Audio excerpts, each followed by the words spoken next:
Еспек Айтолы. Отан. Біздер үшін отан жалғыз, ту жалғыз. Қорғамасақ, несін ұл боп туғанбыз. Кіндігіміз тар қапаста кесіліп, ит көйлекті қанды жаспен жуғанбыз. Туған жұртқа тірек болу ергесін, құлдықты енді Құдай басқа бермесін. Атаң өлсе өзің ата боларсың, ешқашанда отан өле көрмесін. Әкең өлсе, шешең өлсе жыларсың, балаң өлсе бір жығылып тұрарсың. Отан өлсе опырылып түскенің, күңіреніп көрге бірге құларсың. Біздің отан өліп қайта тірілген, біздің байрақ құлап қайта тігілген. Опат болған ерлер рухы оянар, отан деген лебіз шықса тілімнен. Отан менен аспандағы күн негіз, екеуінің амандығын тілеңіз. Жас азамат бұл отанның қадірін отансыз болып көрген біздер білеміз.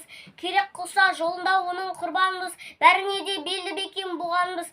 Бір кеудеге екі жүрек сыймайды, қазақ үшін отан жалғыз, ту жалғыз.